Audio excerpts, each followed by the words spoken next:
Let's have a quick look at limits at infinity. So we've got some kind of polynomial a sub n x to the n plus a sub n minus 1 x to the n minus 1 plus dot dot dot plus a 1x plus a naught. And that's just any polynomial. We've got a coefficient with some variable raised to a power, and we're adding or subtracting to that some other coefficient times a variable raised to some power, on down to a constant here. And so we want to find the limit at infinity or negative infinity of that function. And so if it's a regular polynomial like this, then the limit of that string of variables with power raised to powers and multiplied by coefficients is at infinity the same as the first coefficient and that first variable raised to whatever power, where we assess that limit at infinity. So for example, we've got a function here f of t, and that's equal to 1/3 t to the 4th plus 5t squared minus 7t minus 8. We want to evaluate that limit at infinity. Well, we know that the limit of t to the 4th at infinity is equal to infinity because if we substitute infinity for t, then infinity raised to the 4th is still infinity. And so what we want to do to assess the value of the entire function at infinity as we approach infinity is we're going to take out that t to the 4th. And so if we take out t to the 4th from all of this, we end up with t to the 4th times 1/3, that's just a coefficient there, plus 5, we've got t squared, so we're going to move t squared down onto the bottom because t to the 4th times 1 over t squared is equal to t squared, minus 7 over t cubed minus 8 over t to the 4th. And as we approach infinity for this part of our revised function, or our undistributed function, then we're going to see 1/3 plus t squared at infinity, or 1 over infinity squared is roughly 0. 1 over a very large number is roughly 0. And then again, minus 0 minus 0. And so we're going to get 1/3 here. Well, infinity times 1/3 is still infinity. So we get infinity over 3, and that's still infinity. We actually got infinity to the 4th over infinity, which is still infinity. So our limit of this entire equation, this function here at infinity, is infinity itself. So when you're evaluating limits at infinity or negative infinity, you want to focus on coefficients of the terms with highest power exponents. This is especially important if you're working with rational functions or quotients. And so we've got two polynomials in the form of a fraction or a rational expression. And so if we've got equal powers on both the top and the bottom, then the limit at infinity or negative infinity is just going to be equal to the ratio of those first two coefficients here. That's again if the power of the numerator is the same as the power of the denominator.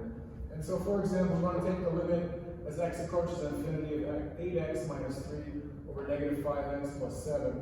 We've got the same power here on the top and bottom, x and x raised to the first power. And so when we evaluate our limit, what we're going to do is just forget about the rest of that. Constants become negligible as we approach infinity because the ratio of a constant to infinity is negligible. And then, so we could say 8 times infinity over 5 times infinity, which would be infinity over infinity or infinity over negative infinity here, but that would be an indeterminate form. So to avoid the proof, we're just going to simplify this and say that when we have the same power on the top and bottom, we want to evaluate that limit as a ratio of the two first coefficients, which is 8 over negative 5 or negative 8/5. Moving along. Here we've got another rational expression. This time though we have the numerator at a higher power than the denominator. We've got x cubed minus 7x squared plus 3x minus 4 in the numerator, and then negative 4x squared plus 2x plus 16 in the denominator. We want to evaluate that limit as x approaches negative infinity. And so we can rephrase this expression. We'll take the x cubed out of the top because x cubed is the largest power, the highest order exponent in this entire rational expression. We'll take that out, and then on the top of the numerator we get 1 minus 7 over x plus 3 over x squared minus 4 over x cubed. And again, if we just distributed that x cubed, then we would get that same numerator there. We did the same in the bottom, and so we know the limit X cubed as x approaches negative infinity is negative infinity cubed or negative infinity. And so then we know that the limit of this entire function, we'll call this f of x, limit of f of x as x approaches negative infinity is equal to negative infinity. And so again, when the numerator has a higher power than the denominator, then the limit at infinity or negative infinity is going to be infinity or negative infinity there. When the numerator on the denominator is higher, here again we have the numerator at a higher power. Here we have the denominator at a higher power. If the numerator is at a higher power, then the limit as x approaches infinity is infinity. If the denominator is a higher power, though, the limit as x approaches infinity is equal to 0. To take out all of the handiwork here, right? It's basically the same principle. If we take out x to the 9th, we're going to get a much smaller value on top than we have on the bottom. And so you can imagine a larger infinity. We've got actually different infinities, or multiple degrees of infinities here. So we've got a smaller infinity on the top than we have on the bottom. So we've got comparatively a much larger denominator than we have a numerator. And so just as we saw in this case over here, where 5 divided by infinity is the same as a very small number divided by a very, very large number, which trends to 0 as we approach infinity.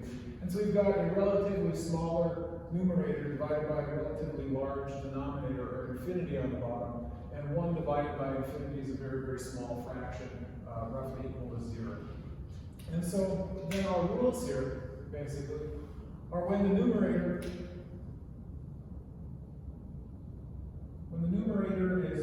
power of the numerator is greater than the denominator,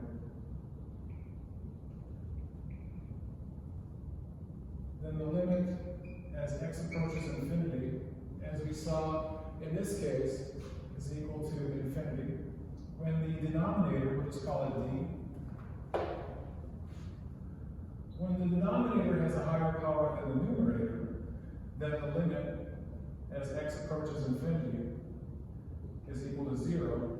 And when the denominator has an equal power, like we have here, this could be x squared, x cubed, x to the 5th, x to the 100th, whatever.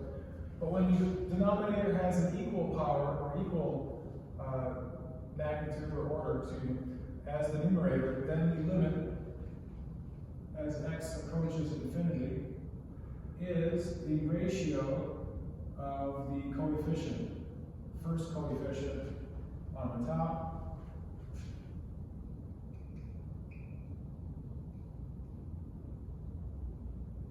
the ratio of the first coefficient on the top, numerator, to the ratio of the first coefficient on the bottom. All right, like we saw here. So we have 8/5, 8 over -5, and -8/5 there.